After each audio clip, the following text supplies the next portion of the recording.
Bismillahirrahmanirrahim. Assalamualaikum warahmatullahi wabarakatuh. Alhamdulillahilladzi anzala sakinata fi qulubil mu'minin liyazdadu imanan ma'a imanihim. Asyhadu an la ilaha illallah wahdahu la syarika lah wa asyhadu anna Muhammadan abduhu wa rasuluhu la nabiyya ba'dah. Allahumma shalli wa sallim wa karim wa barik ala nabiyyina wa syafi'ina wa maulana wa qudwatina wa imamina Muhammad wa ala alihi wa sahbihi wa man ittaba'ahum bi ihsanin ila yaumiddin amma ba'du. Sahabatku majlis Quran saya yang dimuliakan Allah, jamaah yang alhamdulillah wa syukurillah senantiasa istiqamah dalam kebaikan, dan setiap pagi kita berkumpul berjumpa tentu karena pertolongan Allah Subhanahu wa taala, karena rahmat Allah Subhanahu wa taala. Dan di pagi ini Allah Subhanahu wa taala telah membangunkan kita dalam tidur kita yang itulah sebuah kematian yang sesungguhnya Allah genggam jiwa-jiwa kita, dan kemudian Allah hidupkan kita sebagaimana dalam doa ketika kita bangun tidur, Alhamdulillah ahyana ba'da ma amatana wa ilaihin nusyur. Betapa karunia Allah begitu banyak yang telah Allah berikan kepada kita semua yang wajib kita syukuri.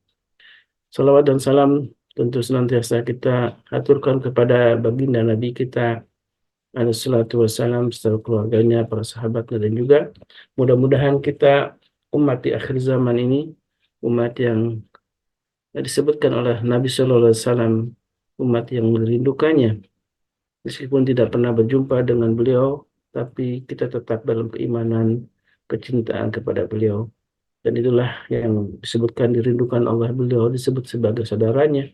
Dan mudah-mudahan dengan keimanan itulah dan kecintaan itulah kita bisa berjumpa dengan beliau dan mendapatkan syafaat dari beliau. Syafaat yang agung tentu kita bisa masuk surga tanpa hisab, dan hanya segolongan orang yang terbatas, yang tertentu, yang khusus, yang digolongkan terhadap orang-orang yang bisa masuk surga tanpa hisab. Dan mudah-mudahan kita termasuk orang-orang terpilih itu. Tunggu kenikmatan yang tiada taranya ketika kita bisa masuk surga tanpa hisab. Amin Allahumma amin. Sahabatku yang dimuliakan Allah, di pagi ini kita masih melanjutkan sebuah tema penting tentang bagaimana komunikasi dalam keluarga, dan inilah yang menjadi tema penting yang menjadi energi dalam keluarga kita. Mudah-mudahan dengan mempelajari eh, bagaimana cara bertutur kata, berkomunikasi sebagaimana yang dicontohkan oleh Rasulullah SAW, kita makin bisa lebih baik lagi membina keluarga kita. Dan dalam banyak sabda Nabi SAW disebutkan dalam salah satu riwayat Bunda Aisyah radhiallahu anha bahwa Rasulullah itu ketika bertutur kata sangat jelas dan tidak cepat-cepat. Kadang-kadang beliau mengulang-ulang perkataannya agar apa yang dikatakannya jelas dipahami oleh lawan bicaranya. Dan begitulah Rasulullah SAW, karenanya itulah hadis-hadis Nabi begitu dengan mudah dihafal oleh para sahabatnya, dan kemudian disampaikan hingga kita saat ini. Dan alhamdulillah wa syukurillah, tema yang pagi ini penting untuk keluarga kita, menjadi eh, bekal untuk kita membina keluarga kita. Sebelum masuk ke dalam kajian, saya selalu mengingatkan diri saya sendiri dan juga jamaah untuk memanfaatkan pagi dengan sedekah. Dan ini amal yang ketika dilakukan secara istiqamah, mudah-mudahan termasuk ke dalam sabda Nabi, Inna ahbal a'mal Allah adwabuha wa in qala. Sungguhnya amal yang paling dicintai. Sahabatku yang dimuliakan Allah, alhamdulillah Bapak sudah hadir di tengah-tengah kita, dan tema yang sudah dibahas sebagai pembuka di kemarin, mungkin masih ingat ya apa yang sudah disampaikan oleh Bapak Haikal, dan insya Allah akan kembali diperdalam di pagi ini. Mungkin masih ingat soal bagaimana otak perempuan dan otak laki-laki ternyata beda ya. Karena itulah berkomunikasi laki-laki dan perempuan pun beda. Ketika kita memahami tentang otak manusia, tentu kita akan bisa memakluminya, akan bisa menempatkannya sesuai dengan porsinya. Kalau perempuan tentu jumlah kata yang harus dihabiskan sehari itu katanya menurut penelitian ya hampir 30.000 ya, 29 sampai 30.000. Sedangkan kita kaum laki-laki itu hanya 6 ribuan gitu ya. Karena itulah jangan heran ketika kaum wanita lebih banyak berbicara ketimbang laki-laki. Jadi itu salah satu pembahasan yang kemarin diungkap oleh Babe Haikal. Dan ini tentu pembahasan lanjutan bagaimana sesungguhnya komunikasi yang bisa kita bangun bersama istri kita dan anak-anak kita. Alhamdulillah sehat deh. Alhamdulillah rabbil alamin. Insya Allah. Tabarakallah. Jazakumullah. Dan ini pagi ini kami kembali lanjutkan Be, ya tentang bagaimana komunikasi antara suami istri, antara orang tua dan anak, dan itu pembahasan yang sangat panjang tentu ya, karena basisnya juga Betul. pengalaman-pengalaman inspiratif dari Babe Haikal juga mungkin dari jamaah yang mengalami bagaimana dari awalnya komunikasi yang tidak lancar menjadi lancar karena menggunakan cara-cara yang jitu gitu ya, berdasarkan pengalaman dari sahabat-sahabat yang lainnya. Naam. Baik-baik, tafadhol masykura untuk Naam. memulai kajiannya. Alhamdulillah. Alhamdulillah rabbil alamin. Bismillahirrahmanirrahim. Assalamualaikum warahmatullahi wabarakatuh. Waalaikumsalam Waalaikumsalam warahmatullahi warahmatullahi wabarakatuh. wabarakatuh. Alhamdulillah wa syukurillah ala nikmatillah. Wassalatu wassalamu ala rasulillah Sayyidina Muhammad ibn Abdullah wa ala alihi wa sahbihi wa mawalah amma ba'du. Faya ibadallah usikum wa nafsi bitaqwallah faqad fazal muttaqun. Sahabat sekalian yang saya hormati, yang saya muliakan, mari kita lanjutin sedikit sekaligus menambah informasi, menambah ilmu pengetahuan, menambah kecerdasan, dan ujung-ujungnya menambah kemuliaan. Karena nggak bisa dibohongin, karena juga ini anugerah Allah bahwa yarfa'illahil ladzina amanu minkum wallazina utul ilma darajat. Allah mengangkat derajat, ya, Allah mengangkat derajat orang-orang yang berilmu di antara kalian, yang beriman ya, dan yang berilmu di antara kalian dengan beberapa derajat. Nah, ketahuilah kalau ada orang yang berilmu tetapi Anda tidak hormat padanya, dan bukan cuma Anda, banyak juga orang yang tidak menghormatinya. Nah, barusan saya membaca satu kitab tuh, ketika ada seorang yang berilmu tapi tidak ada orang yang menaruh hormat padanya, yang salah pasti bukan Al-Quran dong, yang salah pasti bukan Allah dong. Loh, kan dia orang berilmu, dia profesor, dia doktor, dia lulusan alumni Timur Tengah misalnya, dia lulusan macam-macam, tapi kok orang nggak respect sama dia, kok dia dihinakan. Padahal yarfa'illahil ladzina amanu minkum wallazina utul ilma darajat. Padahal Allah angkat derajat orang yang berilmu, sama dia kok kagak, kok kita nggak demen sama dia. Bukan cuma kita kok, banyak banget yang nggak demen sama dia. Kok dia, dan seterusnya dan seterusnya. Ketahuilah jawabannya adalah bukan Al-Quran yang salah, tapi jawabannya adalah karena dia bermaksiat pada Allah di hari-hari yang orang lain tidak melihat. Ya, orang ilmu, ya, orang yang berilmu dan dia bermaksiat, maka dia akan terendahkan. Orang tuh nggak enak lihat mukanya, beneran serius. Jadi ini ilmu agama ini nggak bisa dimain-mainin gitu ya. Bukan ilmu yang bohong-bohongan atau gimana. Tetapi ilmu agama ini adalah ilmu yang pasti. Tingkat kepastiannya lebih pasti daripada 1 tambah 1 sama dengan 2. Tingkat kepastiannya sampai ke sana. Karena itu Bapak Ibu sekalian yang saya hormati, yang saya muliakan, jangan pernah lelah dalam menuntut ilmu. Jangan pernah capek dalam menuntut ilmu. Jangan pernah entar-entaran atau ogah-ogahan dalam menuntut ilmu. Enakan lihat TikTok, nggak masalah kalau TikTok yang dilihat adalah gudang ilmu. Enakan lihat Facebook, nggak masalah kalau Facebook yang dilihat adalah gudang ilmu. Siapa itu? Orang-orang yang Allah angkat derajatnya karena ilmunya. Orang-orang yang Allah angkat derajat karena ilmunya. pegang orang-orang itu, dekati orang-orang itu, jangan sampai lepas, terus berhubungan, terus connect dengan orang-orang yang seperti itu. Alhamdulillah. Hadirin, hari ini kita tambah ilmu kita dengan memahami struktur daripada otak, gitu ya. Sering sekali kita di dalam training-training, kita diajarkan bagaimana memaksimalkan otak kiri, otak kanan. Dan memang strukturnya pun berbeda. Kemarin saya sudah jelaskan bahwa kalau kita menjawab 1 tambah 1 sama dengan 2, itu otak kiri. Tapi kalau kita ditanya 1 tambah 1 sama dengan berapa, kita akan berpikir untuk pemanfaatan lebih besar lagi, bisa aja 1 tambah 1 sama dengan 10. Ada yang bisa jawab? Kenapa? Yang bisa jawab pasti otak kanan.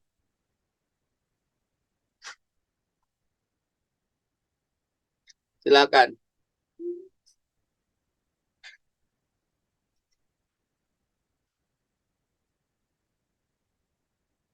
Hmm. 1 tambah 1 sama dengan 10. Bisa nggak? Dari mana? Alia? 1 tambah 1 sama dengan 10. Dari mana? Tambahin 8. Tambah 8. Iya, boleh juga. Ya. 1 tambah 1 sama dengan 10. 1 seorang bernama Hasan, tambah 1 orang bernama Latifah. Itu ayah dan ibu saya punya anak 8. Akhirnya kita berkeluarga 10 bersaudara. Oke. Jadi otak kanan selalu mempunyai jawaban-jawaban yang di luar nalar seperti biasanya. Kalau 4 adalah 1, kalau 5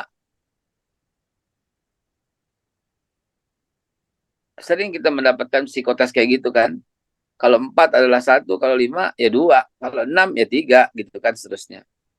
Dan itulah kalau umpamanya 7 itu adalah 1, 3, 7, 1, 3, 5. Kalau 8 berarti 7, 11, 13. Dari mana? Karena itu urutan bilangan prima, dan seterusnya. Nah, teman-teman sekalian, itu kalau dibagi fungsinya kiri dan kanan. Believe it or not, otak kiri di wanita nggak bekerja sebaik laki-laki. Dan kebalikannya, otak kanan yang ada di wanita tidak bekerja sebaik otak kanan yang ada di laki-laki. Artinya adalah pahamilah dengan baik bahwa yang memiliki nalar ke depan itu kadang-kadang wanita. Dan saya terapkan kadang-kadang ada sesuatu yang saya gimana baiknya ya. Saya suka nanya gitu ya. Saya suka nanya dan kira-kira jawabannya seperti apa, insya Allah. Kenapa? Karena panjang. Karena nalarnya jauh. Karena bisa melihat ke depan yang lebih baik gitu. Memang dalam hal-hal tertentu punya kelemahan. Tapi hal-hal yang kemarin kita ngomongin ya. Tapi punya hal-hal yang lain, dia wanita lebih banyak punya pertimbangan yang kadang-kadang nggak masuk akal. Tapi ternyata kita bisa mendengarkan dia. Karena apa? Karena dia punya pemikiran yang kadang nggak nalar sama kita, tapi nalar sama dia. Nah, teman-teman sekalian yang saya hormati, balik lagi ke soal pembagian dari fungsi yang kiri dan kanan. Kiri buat memori, kanan buat intuisi. Kiri buat yang sudah terjadi, kanan yang akan terjadi. Maka kebohongan lebih ahli dilakukan oleh wanita daripada pria. Kenapa? Karena dia mampu merekayasa ke depan. Apa boleh buat ya? Tentu saya bicara ini soal umum. Tentu tidak wanita-wanita yang beriman, gitu ya. Tentu tidak laki-laki yang takut pada Allah, gitu kan. Tapi secara umum demikian. Ya, demikian secara umum demikian. Nah, lalu kita belajar neurolinguistic programming bahwa orang yang berbohong itu begini, begini, begini, begini.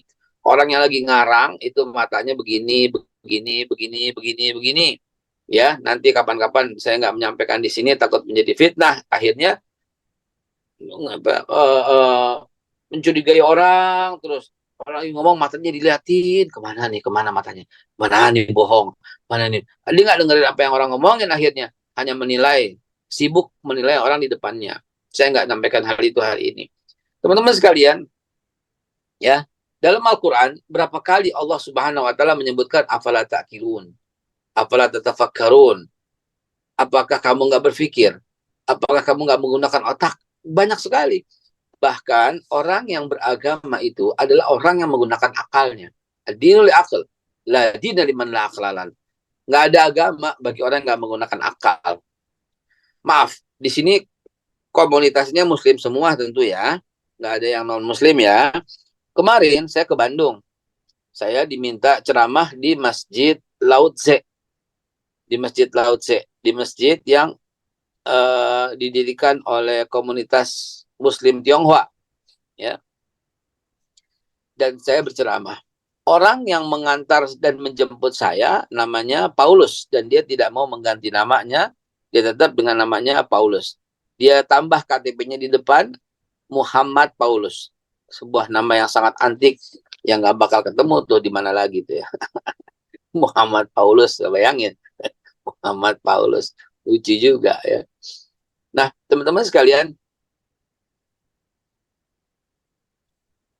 Paulus bilang begini. Ini membuktikan ya kerja akal ya. Pak Paulus kenapa masuk Islam dalam perjalanan mobil? Saya selalu bertanya begitu. Ya. Dan semua jawabannya tentu berbeda. Kalau Paulus jawabannya sangat antik. Dia bilang gini, sejak kecil ketika dibilangin Yesus itu adalah Tuhan, akal saya nggak bisa terima. Dia bilang gitu, akal saya nggak bisa terima. Buat saya, Tuhan itu ya Tuhan yang di atas sana. Gitu. Loh, ini Paulus keren nih saya bilang nih. Kok dia bisa berpikir seperti itu ya? Maka kesimpulannya teman-teman sekalian, afala ta'qilu ini ada berapa? Ada 106 kali Allah menyebut kata akal dalam Al-Quran. Ya, 106 kali tentang akal. Kalau saya cari di sini tentang pikiran, yaitu fungsi akal, pikiran,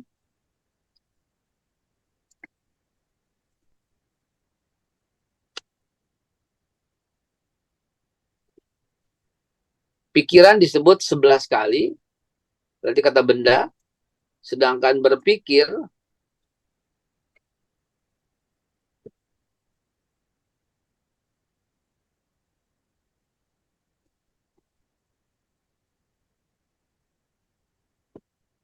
disebut 12 kali, ya. Sedangkan otak, ada nggak otak? Apa akal tadi ya? Ya, otak termasuk akal tadi. Nah, dengan jelas kalimat-kalimat dalam Al-Quran sampai 106 tambah 11 tambah 12. Berapa tuh? 106 tambah 11, 117. 117 tambah 12, 129. 129 kali dalam Al-Quran kurang lebih Allah mengulang-ulang. Lu nggak mikir apa? Pakai otak dong. Lu nggak mikir ya? Pakai otak dong. Ini kan buat orang yang berpikir. Ini kan buat kaum yang menggunakan otaknya. Ini kan bawaan yang menggunakan dan seterusnya dan seterusnya. Nah, artinya nggak main-main dong. Kalau Allah sendiri mengulang-ulang berkali-kali dong. Ya, nggak main-main dong. Surat Ar-Rahman yang tadi pagi kita baca, Allah mengulang-ulang, fabi ayyi ala'i rabbikuma tukadziban. Nggak main-main dong. Nikmat Tuhan yang mana yang bisa kamu dustakan? Kalau umpamanya diterapin bener-bener, yang berdosa itu dihukum, buset. Nggak ada orang di dunia ini ya. Sampai kayak begitu tuh Allah. Baiknya gitu loh. Kurang jahat apa Fir'aun? Dia bunuh orang dengan sesuka hatinya. Dia jadikan dirinya Tuhan. Dia ingkari semuanya. Padahal dia tahu. Lalu ketika Fir'aun mau tenggelam, Fir'aun teriak,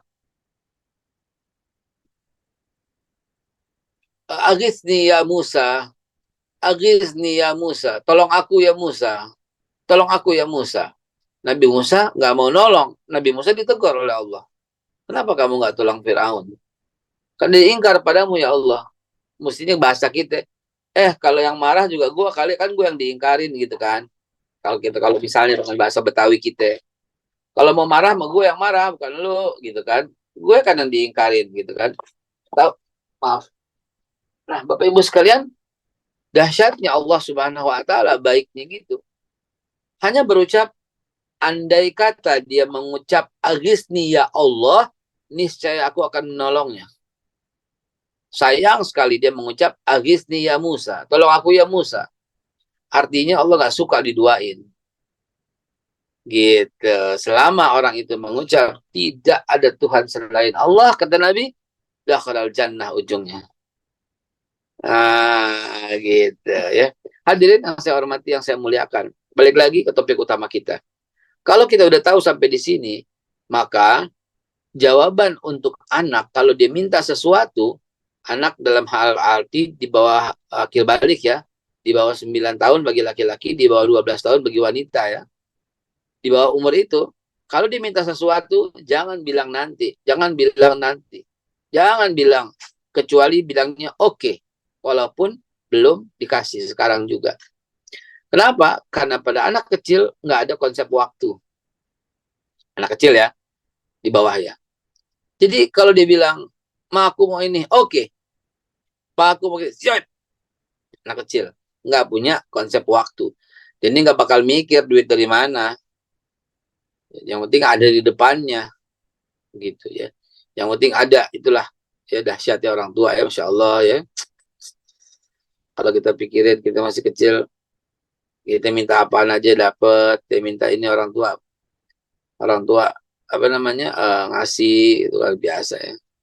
Allahu Akbar walillahilhamd. Nah, jadi itu bagian. Jadi komunikasi kita kepada anak-anak adalah ya. Oke. Nah, bagi orang yang sudah menjelang pensiun, menjelang apa namanya pikun, yaitu yang rata-rata di atas 60 tahun, kalau dia pikun, dia akan kembali kepada anak-anak. Konsep waktunya nggak ada, sehingga orang tua yang minta ini kita bilang nanti, itu kesinggung banget beneran. Anda yang masih punya orang tua, jangan bilang nanti sama orang tua. Berkali-kali saya selalu ingetin, ya bisa, boleh, oke, beres, siap, siap. Cuman itu kan jawaban Anda kepada orang tua kan, kalau mau selamat hidupnya kan. Iya kan? Ya itu komunikasi gitu loh. Ini yang kita ngomong ini memahami kerja otak. Bukan orang tua kita dasar nih bawel banget. Emang bawel, emang begitu. Emang orang tua begitu gitu.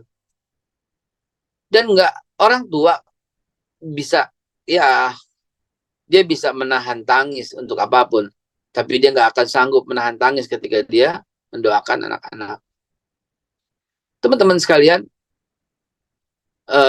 beberapa hari yang lalu saya taruh di status saya tentang true love, begitu ya, true love.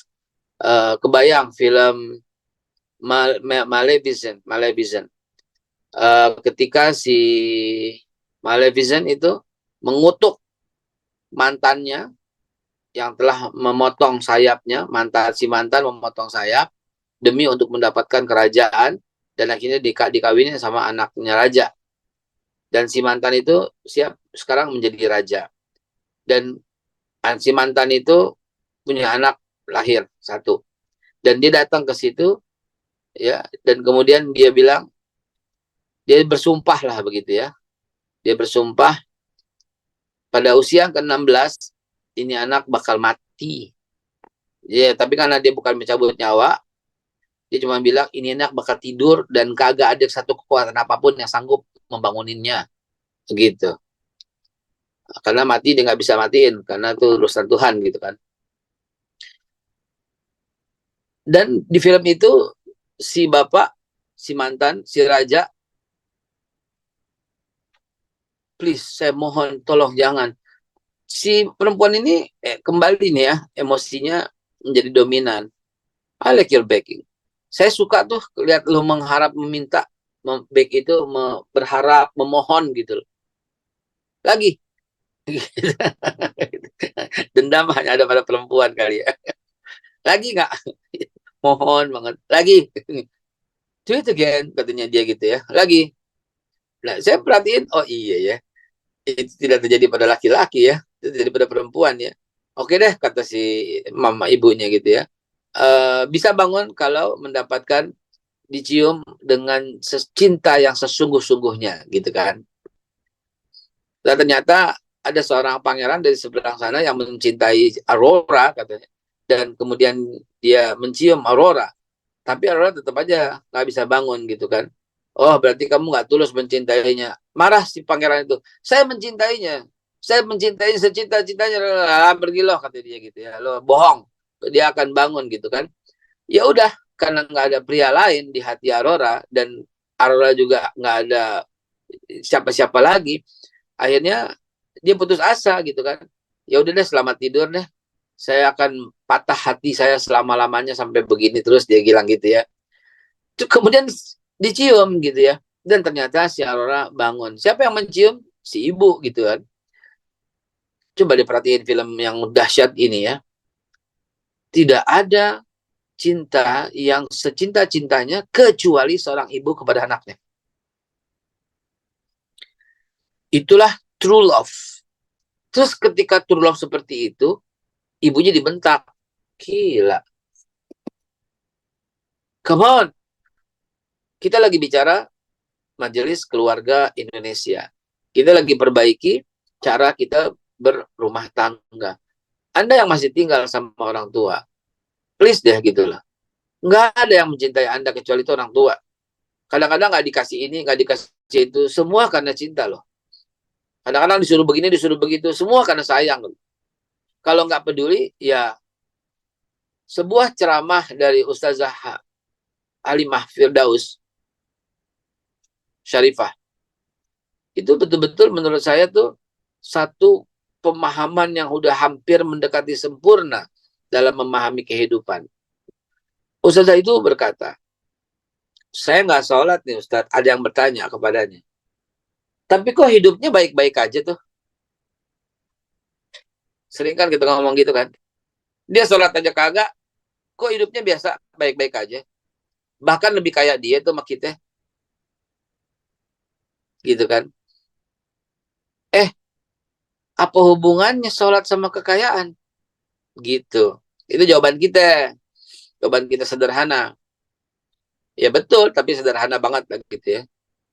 Sholat itu kewajiban hamba kepada Tuhannya. Nggak ada hubungannya sama kekayaan. Kekayaan itu hubungannya dengan kesempatan, kecerdasan, kerajinan, dan koneksi. Ingat tuh 4 tuh. Ada kesempatan, ada orangnya ya pinter bisa memanfaatkan. Tapi cuma pinter sama kesempatan doang, kalau dia nggak rajin nggak bakal dapet. Dia orangnya ada kesempatan, pinter, rajin, tapi nggak punya koneksi, ya berantakan. Nah, ketika orang punya koneksi yang baik, keilmuan yang baik, kecerdasan yang baik, kerajin, dan juga orangnya punya kesempatan dan peluang, itu kaya. Gitu kekayaan. Soalnya apa hubungannya dengan kekayaan? Nggak ada. Itu jawaban kita. Tapi jawaban Ustazah Halimah itu lebih dalam. Dia bilang gini, kamu nggak merasakan azab Allah? Bahwa sebenarnya bukan kamu yang nggak sempat sholat, tapi Allah nggak sudi. Kamu lihat, Allah nggak sudi disujudin sama orang yang tampangnya seperti kamu. Aduh, dalam banget ya. Kalau dibikin sibuk, itulah siksaan yang sesakit-sakitnya. Dicuekin Allah. Aduh, itu bentuk siksaan yang paling dahsyat tuh. Berbuat maksiat, tapi nggak sakit. Meninggalkan sholat, tapi tenang aja. Anda sudah ditinggalin Allah, Anda sudah dicuekin Allah. Kok kita nggak sanggup baca Quran, Allah nggak sudi bercakap-cakap denganmu. Bukan kamu yang nggak sempet. Man arada ayatakallama ma'allah falyaqra'il Qur'anan. Siapa yang ingin berkata-kata kepada Allah, berkomunikasi, ngobrol-ngobrol dengan Allah, falyaqra'il Qur'anan. Maka bacalah Al-Quran. Dia nggak sempet tuh. Pagi buru-buru berangkat, pulang buru-buru masak, buru-buru kerja, buru-buru rapat, zuhur kebirit-birit makan, dan seterusnya sampai pulang kebirit-birit, semua terbirit-birit, semua terbirit-birit. Hari itu dia nggak sentuh Quran selembar. Besokannya begitu lagi. Besokannya begitu lagi. Lalu dia merasa, aduh sibuk nih. Nggak bisa baca Quran nih. Sesibuk-sibuknya orang. Nggak usah pegang Qurannya. Kulhu, Al-Falak, An-Nas juga bisa. Gitu loh. Ayat kursi juga bisa habis sholat. Lu nggak baca selembar pun. Bukan lu nggak sempet. Allah yang nggak sudi. Bukan nggak sempet. Al-Quran yang najis lu pegang. Nah, begitu kurang lebih. Maaf, bahasa saya kasar gitu ya. Ya habis kesel gitu ya. Lu nggak sempat baca Quran, ngaku nggak sempat, ngaku sibuk. Quran yang nggak sudi lu pegang, gitu ya. Dan teman-teman sekalian, maaf saya mencontohkan itu dengan contoh kepada Allah Subhanahu Wa Taala. Lalu kita masuk lagi ke rumah tangga. Tanda sayangnya Allah sama kita berbuat maksiat, duitnya didikitin, biar kembali gitu loh. Tanda cintanya Allah kepada kita, ketika kita terlena dengan dunia, dimiskinin. Supaya sujud terus, supaya minta terus. Allah senang diminta gitu. Itu tanda Allah udah sayang sama kita. Ketika kita menggantungkan nasib kita sama orang lain, tiba-tiba Allah Subhanahu Wa Taala buat kita pelajaran supaya kita kembali. Ya, itu kalau kita nggak dicuekin sama Allah. Kalau dicuekin, apapun yang kita lakukan kagak ada masalah, nggak ada hitungan, nggak ada hisab buat kita. Sebodoh amat kata Allah. Nah, orang tua sama anak berkomunikasi di rumah tuh kayak gitu persis. Tanda peduli, ntar pulang jam berapa, pergi sama siapa, mau kemana. Nah, kalau udah masa bodoh, lo mau pulang kek, lo mau kagak kek, masa bodoh, lo mau jalan sama kape kek, itu udah lain dong urusannya. Naudzubillah orang tua ada yang kayak begitu. Ya berarti udah nggak bisa udah parah komunikasi di rumahnya. Apa sih mah ikut campur aja? Apa sih mah ikut campur aja? Oke, mulai sekarang gue ikut campur. Lo mau bunting kayak di luar masa bodoh. Lo mau mati kayak ketabrak masa bodoh. Mau begitu? Come on, Bapak Ibu sekalian. Come on yang masih hadir orang tuanya ada di sini. Jangan kau kecewakan orang tuamu dengan cara berkomunikasi demikian. Orang tua apalagi udah tua. Dibilang nanti aja kesinggung. Nanti kesinggung dia udah. Karena nggak ada konsep waktu di pikirannya. Sering sekali yang saya sampaikan tuh udah intisari kadang-kadang. Udah deh, kalau mau orang tua bilangnya ya bisa, boleh, oke, siap, gitu aja udah. Jadi kalau kemarin saya banyak fokus kepada istri dan suami dan istri, hari ini fokus kepada anak, orang tua dan anak, lengkapi itu semua dengan memahami otak mereka. Bukan mereka yang mau kayak begitu. Qadarullah yang terjadi. Bukan mereka minta didahulukan. Memang otaknya begitu, nggak ada konsep waktu, gitu. Bukan mereka yang banyakkan perasaan. Memang Allah lebihkan itu kepada perempuan. Bukan segala macam hitungan-hitungan saklek buat dia. Memang Allah lebihkan laki-laki kayak begitu. Bahkan saya ambil contoh parkir. Di luar negeri ada, di Indonesia ada, ladies parking. Kenapa memang? Karena maaf ya, yang udah dewasa semua di sini ya. Karena wanita nggak punya testis. Apa tuh testis? Ya, yang di bawah itu. Itu ternyata faktor yang mampu memperkirakan dengan tepat. Bayangin. Kiri, kanan, tak, sak. Itu testis. Tentu wanita nggak punya gitu kan. Sehingga mobil lebih banyak lecet kalau perempuan. Oh enggak, dia juga begitu. Ya berarti dia aja nggak bisa nyupir ya gitu ya. Ya begitulah gitu loh. Ya dia nggak punya sense untuk itu, nggak punya. Maka itu ada tempat khusus buat. Bukan gara-gara wanita dihormati. Bukan. Memang wanita punya kelemahan dalam memperkirakan nyenggol nggak kiri, nyenggol nggak kanan begitu. Ya. Nah, Bapak Ibu sekalian, seorang laki yang pulang lalu diberikan minuman yang enak, laki yang dia cuma bilang, ya emang itu kewajiban lo. Nah, ih nggak punya perasaan ya. No, no, no, no. Jangan bilang begitu. Karena otak laki-laki begitu. Gitu ya. Otak laki-laki begitu. Sebaliknya kalau kita pulang bawa sesuatu, si perempuan akan berkata, wih, waduh, wah, berbunga-bunga. Lebay gitu. Lo begitu aja lebay. No, no, no, no, no. Jangan kau ucapkan itu. Memang begitulah otaknya. Gitu. Jadi coba tempatkanlah gitu ya. Eh saya perhatiin kalau kita masuk di bisnis kelas ya, di bisnis kelas dan si pramugari yang udah senior, yang udah tamat komunikasinya, how to communicate, dia udah tamat, pasti dia akan memperlakukan apa kabar ibu, di begitu nggak ada masalah buat si perempuan ya. Tapi ketika dia hadapi laki-laki, dia sebut apa kabar Pak Haikal, wih gila gitu, kita langsung happy tuh ya. Si bapak kita nih langsung gembira banget langsung ketika kita dipanggil namanya. Jadi harus menyebut nama laki-laki lebih utama ketimbang menghafal nama perempuan. Karena perempuan dipanggil Mbak itu dia udah girang banget. Walaupun dia nenek-nenek gitu. Laki-laki ya merasa sangat dihormati, merasa sangat dimuliakan ketika dia dipanggil namanya. Gitu. Kalau perempuan enggak, ih dia tahu nama gue dari mana ya? Terus di mana ya? Terus perasaan dia akan lari kemana-mana, ya, baperan gitu ya. Nah, tapi perempuan ya begitulah. Di TikTok tadi saya lihat lewat ya di beranda seorang ibu yang ngacak-ngacak kasir Indomaret. Kenapa? Karena si kasir Indomaretnya memanggilnya dengan nama Mbah. Dia keceplosan kali. Ya udah tua, kayak neneknya, kayak kakeknya. Makasih Mbah. Apa kamu bilang? Belanjaannya dilempar, kasirnya diacak-acak. Ya ampun. So, coba apa yang terjadi sebenarnya ternyata ya karena baper ya, karena baperan. Mungkin laki-laki ngakak kalau digituin, tapi perempuan nggak bisa digituin. Berarti dia lebih pemarah. Enggak. Emang begitulah struktur otak. Hadirin masih 10 menit lagi. Apabila ada ingin ditanyakan sehingga komunikasi kita di keluarga lebih asik, lebih indah, saya persilahkan.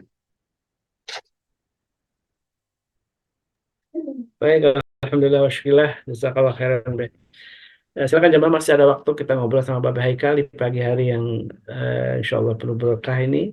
Kita ngobrol tentang keluarga kita, komunikasi kita dengan pasangan kita dan juga anak-anak kita. Dan tentu pasti ada masalah ya, maksudnya tidak bukan arti ada masalah. Artinya bahwa dalam perjalanan berumah tangga tentu tidak berarti semuanya mulus-mulus aja, Be ya. Pasti ada Yap. sedikit kendala, ada sedikit masalah komunikasi dan itu wajar ya. Karena kita Nah, bagian dari keluarga yang berbeda juga, barangkali apalagi kalau belum paham tentang struktur otak, jadinya baperan juga ya, Be ya. Karena begitu ya, laki-laki otaknya, begitulah perempuan otaknya, sehingga ini juga pernah disampaikan oleh Ibu Aisyah Dahlan tuh ya, yang juga pakar otak, yang mengatakan dulu ketika saya belum belajar otak itu juga baperan terhadap suami saya katanya. Ketika ya. diajak ngobrol, kemudian responnya seperti itu. Tapi ketika sudah Hmm, memahami struktur otak manusia, apalagi laki-laki perempuan, hanya dia paham kenapa responnya seperti itu. Dan ya, itulah mudah-mudahan jadi bekal ketika kita berkomunikasi dengan pasangan kita, dengan anak-anak kita. Silakan, ini ya. Bu Mimin sudah resen yang paling pertama, silakan Bu Mimin. Atau yang lain silakan yang ingin memulai sebuah obrolan. Nah, Bunda Nadia dari Bandung silakan. Bismillahirrahmanirrahim. Assalamualaikum warahmatullahi wabarakatuh. Waalaikumsalam warahmatullahi wabarakatuh. Babeh kan kalau orang tua itu kan makin tua makin balik kayak anak-anak ya katanya. Ya, ya. Gampang sensitif gitu. Minta tips gimana cara menjaga perasaan orang tua biar nggak gampang marah misalnya kayak gitu. Masih Alright. babeh. Ada lagi? Karena jawabannya singkat, ya bisa Iya. boleh. Ayo, Katakan saja. Assalamualaikum. Dari saya Babe Mimin. Silakan. Kalau saya memahami semua kekurangan dari diri saya sebagai perempuan, saya berusaha untuk tidak. Jadi misalnya kayak mobil misalnya, kok perempuan suka kayak gitu, saya berusaha untuk serapi mungkin. Terus Ya. satu berusaha nih ya. Terus kalau misalkan urusan dengan suami atau segala macam, saya berusaha untuk saya nggak boleh begitu gitu. Saya karena ini kekurangan saya, tapi saya nggak boleh gitu loh. Seperti kayak gitu saya berusaha aja. Insya Allah Ya. jadi aman lah, insya Allah. Ya, gitu Baik. aja. Nuhun. Waalaikumsalam. Saya menanggapi dulu tadi Bu Nadia, maaf terpotong ketika saya sedang menjawab, minta maaf. Ya, apa yang terjadi dengan Bu Nadia ketika ibu sensitif, bapak sensitif, tips menghadapi orang tua yang baperan? Seperti yang saya bilang tadi, jawabannya cuma satu, ya bisa, boleh, apapun yang dikatakan. Jangan lagi yang lain, Bu, beneran deh. Sekalipun itu adalah perjuangan untuk mewujudkannya. Ibu hanya boleh bilang, ya bisa, boleh. Iya Bu, ya bisa, ya boleh. Dah, jangan lagi ucapan selain ya bisa, boleh. Jangan lagi ucapkan yang lain. Itu tips sederhana dari saya. Tapi sangat powerful. Ya, sangat powerful. Ya, bisa, boleh. Oke, ya bisa, boleh. Ya. Nah, teman-teman, apa yang terjadi barusan, Bu Mimin langsung berkata, kalau saya begini, begini, begini, begini, begini. Oke. Karena dia memahami. Nih sekarang, saya sampailah kepada salah satu kesimpulan, nih, otak manusia dan fungsinya saya besarkan. Bentar, ini saya putar. Caranya adalah, diputar gini. Dihilangin ininya. Gitu ya. Oke, bentar. Dilap. Oke. Lihat gambaran ini Bapak Ibu sekalian. Ini orangnya madep sono nih. Madep sono. Karena madep sono berarti yang kiri yang lagi kotak-kotak terstruktur, rapi gitu ya. Sementara yang kanan apa? Intuitif, Cakar-cakar ya. ada santai, ada bunga, keindahan, seni dan sebagainya. Tengah-tengah ada apa? Jembatan, oke? Oke. Ternyata penelitian terbaru, jembatan ini yang menghubungkan otak kiri dan otak kanan hanya ada pada otak wanita. Gitu loh. Ya, jadi kecampur ya, antara memori dengan intuitif kecampur, antara hayalan dengan kenyataan kecampur ya. Kalau ini ya dari satu penelitian Adam ya. Ini sebentar, bukan, mana gambar otak, saya belum, mana nih, waduh, ini yang nggak punya otak. Mana tadi tuh udah ketemu otak laki atau perempuan. Ini otak-otak saudara, ini beda ya, ini otak-otak ya. Ini otak nih wanita. Loh, kok ke boykot-boykotan ini? Bentar. Kecampur. Kecampur nih materi nih. Oh, kalimatnya saya cari otak. Yang keluar di sini yang nggak ada otak. Ternyata Netanyahu nggak ada otak. Baik. Nanti saya pancaran otak cuci, otak komputer, otak ini. Sholat penormal otak. Sholat penormal otak. Sholat penormal otak. Oke. Seorang dokter di Amerika, ya. Seorang dokter di Amerika telah memeluk agama Islam. Dia seorang ahli neuro karena beberapa keajaiban yang ditemui dalam penyelidikannya. Ia kagum dengan penemuan tersebut sehingga seperti tak bisa diterima oleh akalnya. Yang membuat dia kagum itu adalah, mana dia tuh? Dia seorang dokter neurolog. Dia memeluk Islam, ya, membuka klinik. Dia pengobatan melalui Al-Quran. Ya, dahsyat juga ini ya. Dan diantaranya adalah menemukan bahwa setiap sewaktu kajian saraf yang ia lakukan, terdapat beberapa urat saraf di dalam otak manusia yang tidak dimasuki oleh darah. Pada setiap inci otak manusia memerlukan darah yang cukup berfungsi secara normal. Ya sayang. Alright. Dan ternyata Bapak Ibu sekalian, eh, eh, terpenuhinya aliran darah itu ketika sedang sujud. Maaf, ini buat kajian next gitu ya. Jadi sampai dengan di sini mudah-mudahan kita memahami. Kalau kemarin saya banyak fokus laki dan perempuan, hari ini banyak fokus orang tua dan anak, sehingga terkomunikasi terjalin dengan hebat, dengan indah, dan kita juga bisa menyesuaikan lawan bicara. Karena inti komunikasi itu adalah penyesuaian. Nabi yang bilang khatibun nas ala qadri uqulihim. Jadi kalau mau ngomong sama orang, sesuaikan kadar orang di depannya. Kalau dia bicaranya cepet, oh ya, gitu, jangan bilang apaan sih, jadi nggak nyambung. Orangnya lama banget, saya mau cerita, ya cerita cepetan, jangan bilang gitu, orangnya nggak nyambung.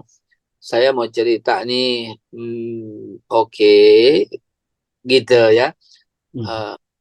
Saya mau cerita nih, penting nih. Lu ngomong apa kumur-kumur sih, nggak nyambung.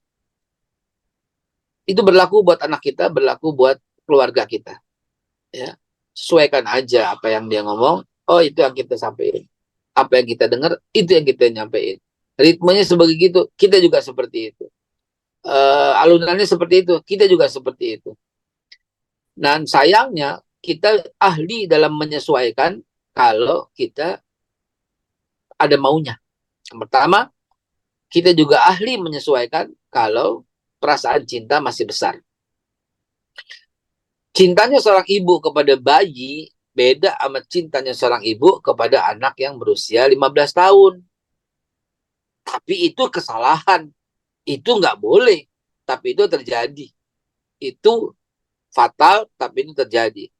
Seorang anak 2 tahun yang tidak mau makan, dirayu dengan bahasa anak. Mam dong, ayo cayang. Nang ning nong. Ini main kapal-kapalan. Ngeng. Gitu. Dia menyesuaikan kalimat itu. Tetapi ketika anaknya 15 tahun nggak mau makan, terserah lu deh, mau makan kayak mau kagak kayak. Nah, nggak bisa begitu, anaknya akan terasa. Tapi dia harus menyesuaikan. Bukan bukan begitu. Ibu apaan sih? Norak banget dari gituin sama anaknya. Bahasa anak 15 kayak gimana?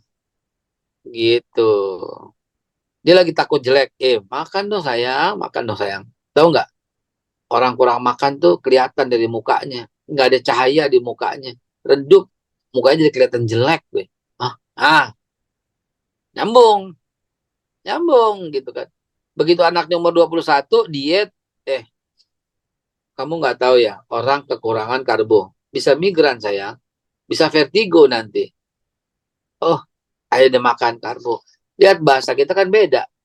Coba sama anak ente yang umur 2 tahun. Nggak mau makan. Langsung bilang, nanti vertigo loh. Anak umur 2 tahun dia ngomong vertigo gimana sih mama? Baik teman-teman sekalian, pentingnya kita menyesuaikan, pentingnya kita tahu strukturnya sehingga kita bisa menyesuaikan dengan akidah, dengan muamalah, dengan ilmu-ilmu dari Allah Subhanahu wa taala. Baik, masih ada lagi Kang Masih Holis? ada, Beh. Di chat juga saya bacakan sebelum Budi nanti ya. Bebeh, ini dari Budi Bandung. Saya lebih dekat dengan ayah sejak kecil dan secara sikap dan karakter saya lebih mirip ayah saya. Saya tidak mudah baperan dan berpikir praktis. Apakah ada pengaruh kedekatan anak dengan ayah gitu? Jelas karena itu terlatih. Ya, terlatih akhirnya menjadi karakter. Ingat, kebiasaan ya dibentuk karena karakter terbentuk karena kebiasaan. Karena dilatih. Ya, terlatih banget. Seorang anak laki-laki lah misalnya yang terlatih dengan ibu, dekatnya sama ibu, ngomongnya sama ibu, ya menyatu sama ibu, bisa-bisa jadi bencong loh. Ya, bisa-bisa jadi begitu karena dia terlalu berasa akhirnya nggak tumbuh lah ya gitu ya. Jadi terjadi kerusakan permanen di otaknya ya bagi yang rusak. Kalau bagi perempuan sehingga dia punya daya tahan yang kuat, bukan terjadi kerusakan permanen, terjadi penambahan daripada kekuatan otak itu. Ya, terjadi penambahan kekuatan. Penambahannya jangan over. Kalau penambahannya jadi over, dia menjadi dominan, akhirnya dia menjadi menyukai wanita akhirnya gitu ya. Tetapi kalau sesuai dengan kadarnya, canggih. Apa? Dia menjadi seorang wanita yang tegah, yang teguh, yang tegap, yang wibawa.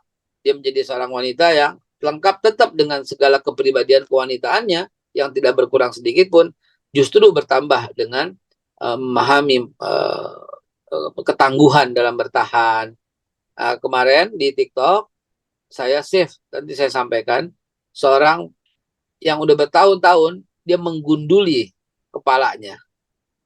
Kenapa? Karena dia tidak diterima di tempat kerja, dia ada kerjaan hanya untuk jadi kuli bangunan. Namanya siapa ya, lupa saya. Mungkin ada yang lihat lagi viral tuh. Dia kedapatan dia botak.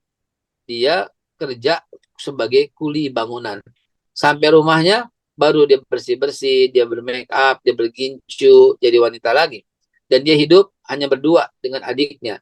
Dia lakukan itu untuk membiayai semua kebutuhan adiknya. Dia bilang nanti baru saya panjangkan lagi ketika saya dapat pekerjaan yang baik. Sekarang dia menyamar sebagai kuli bangunan. Wahai, siapa tadi yang bertanya? Bu Diah ya? Bu Dwi, Ya. Bu Dwi Lihatlah, dari. Bu Dwi. Lihatlah wanita tangguh itu. Hebatnya luar biasa. Ya, akhirnya dia karena viral, sekarang dia udah bekerja ya dengan layak ya, dengan baik ya.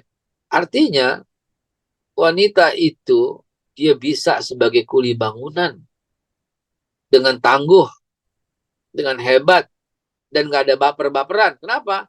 Karena tetangganya tadinya memberi, tapi dia bilang tidak, saya tidak mau merepoti orang.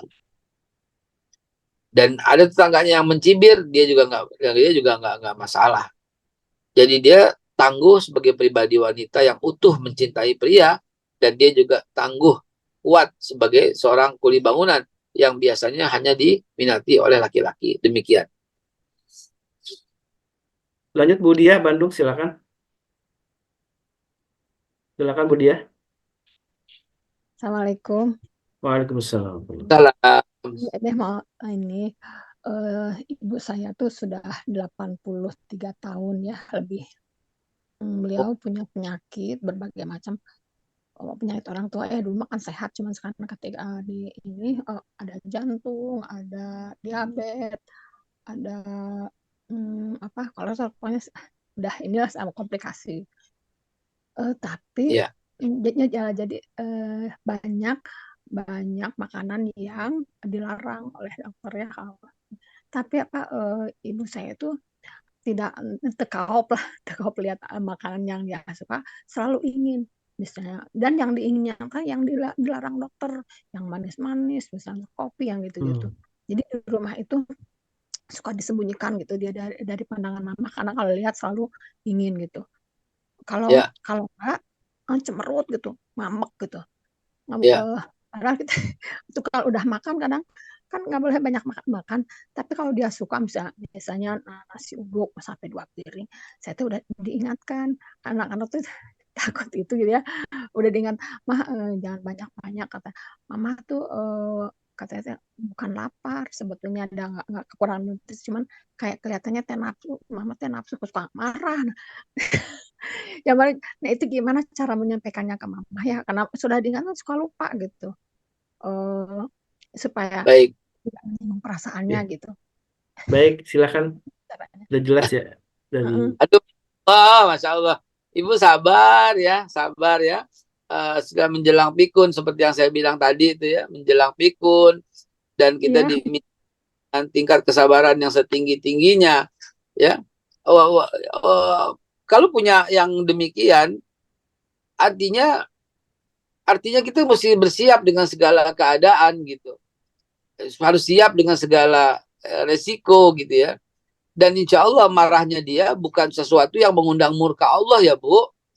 Ya, catat ya Bu ya, catat baik-baik di kepala, di memori. Marahnya dia bukan sesuatu yang menjadi murka Allah. Gimana tidak? Kan man ardo walidayhi faqad ardallah. Siapa yang buat senang orang tua, buat senang Allah. buat marah orang tua, buat marah Allah. Jangan lupa begitu, bahwa orang tua yang udah menjelang pikun dan marah-marah, itu kesalahan kita sedikit pun, bahkan yang tidak salah, nikmatnya dia tuh dalam menyalahkan dan memaki orang lain. Kita diam, itu untuk memberikan dia kenikmatan, maki-maki kita. Dan saya pernah lakukan itu. Saya rela dimaki-maki karena nikmat buat dia gitu loh. Justru, jadi Ibu jangan sampai terlalu menyiksa diri dan menyalahkan diri sendiri terus ketika melakukan itu. Tidak. Merasa begitu gitu, aduh takut, soalnya kok cemerut gitu Pak. Misalnya padahal baru makan udah pengen lagi makan, baru kan udah makan kata teh. Kapan jadi sepertinya kita teh nggak sayang, mana hese cenah mau gitu meni ya pokoknya gitu. Soal kita teh pedih gitu. Saya dari banget itu. Ya, memahami banget karena ibu saya di 1-2 tahun terakhir begitu.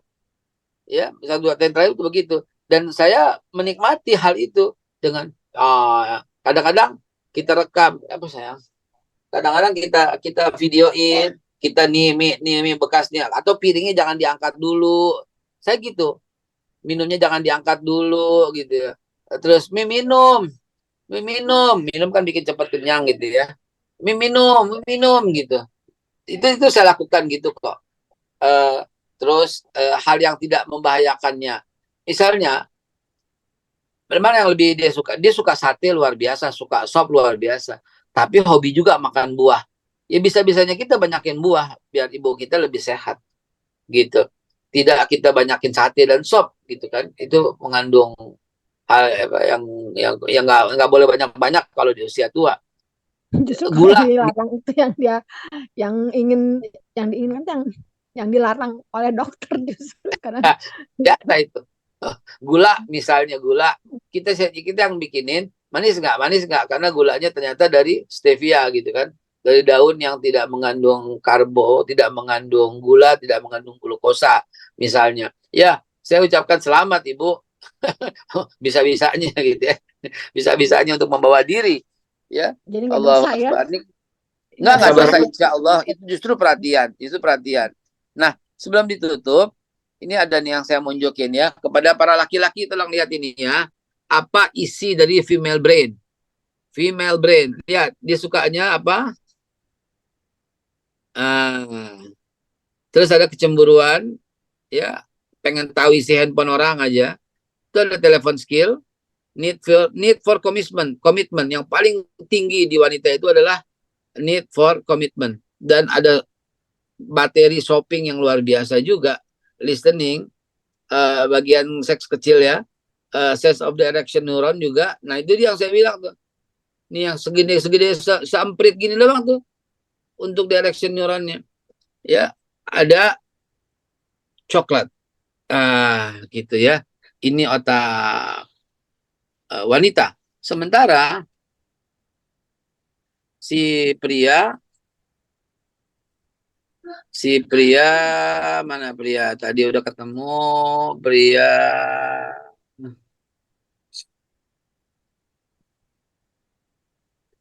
male brain and female brain. Female brain.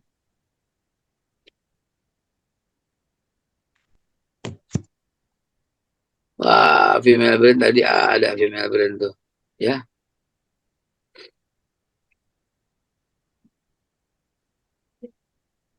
Nggak ketemu lagi tuh female brain tuh.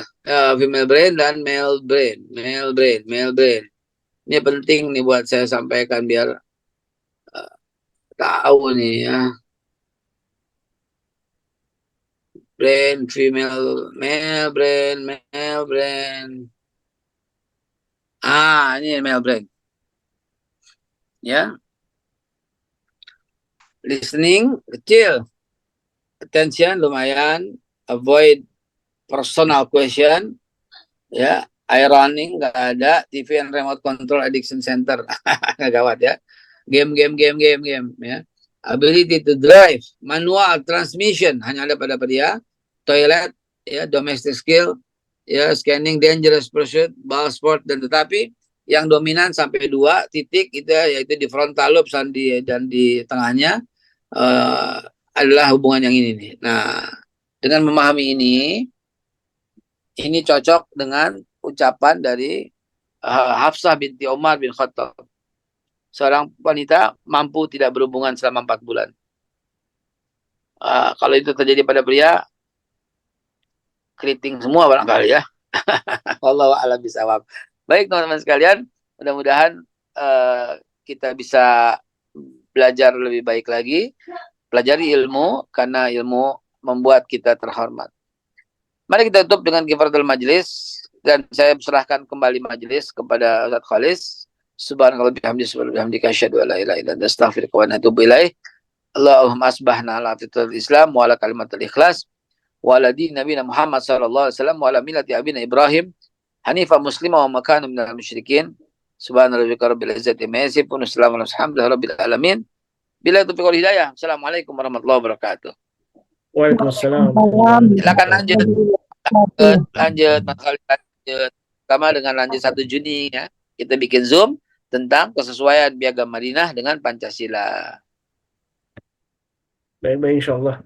Baik jemaah yang Allah, alhamdulillah syukurlah kita dapat bekal ya untuk bisa memahami pasangan kita laki-laki maupun perempuan ternyata memiliki struktur otak yang berbeda, dan dengan struktur otak itulah kemudian kita jadi paham bagaimana cara berkomunikasi dengan pasangan kita, dan inilah bekal yang benar-benar sangat bermanfaat ya, dan kita tidak lagi gampang menyalahkan. Ternyata memang ada penelitiannya dan ada risetnya, dan itulah hasil yang memang Allah sudah membuat desain khusus otak manusia, dan laki-laki perempuan ternyata berbeda, dan itu tuh ada hikmah yang harus kita gali kenapa ini terjadi, dan tentu makin ariflah kita dalam berhubungan atau dalam berkomunikasi dengan keluarga kita, dan mudah-mudahan inilah bagian dari kita untuk menjadi lebih baik lagi dalam membina keluarga, dan tentu kita selalu berdoa kepada Allah Subhanahu wa taala dengan doa yang salah satunya diajarkan oleh Rasulullah SAW. Doa yang juga diambil dari Al-Quranul Karim, misalkan dalam Al-Furqan 74, Rabbana hab lana min azwajina wa dzurriyyatina qurrata a'yun waj'alna lil muttaqina imama. Doa-doa lain juga yang tentu bisa dalam bahasa Indonesia, kita mohon kepada Allah turunkan as-sakinah mawaddah warahmah untuk keluarga kita, dan ini sebuah kenikmatan yang agung tentunya, melebihi harta yang sesungguhnya disebutkan oleh Imam Sya'rawi. Harta adalah rizki yang paling rendah, tapi ada rizki yang juga tertinggi, yaitu sebelum amal soleh dan keimanan adalah punya keluarga yang soleh-soleha, punya keluarga yang sakinah mawaddah warahmah, tentu menjadi sebuah kenikmatan bagi kita semua.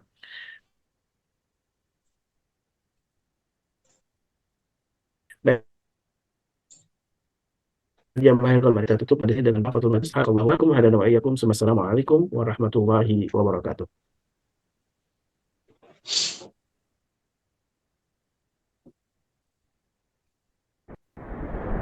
Sahabat sekalian, Allahumma bil Qur'an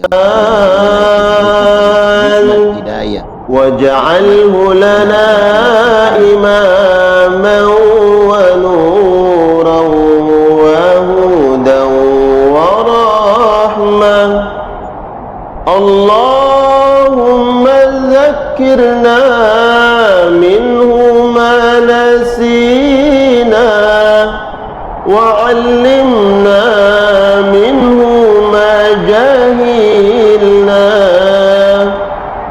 وارزقنا تلاوته آناء الليل وأطراف النهار واجعله لنا حجة يا رب العالمين.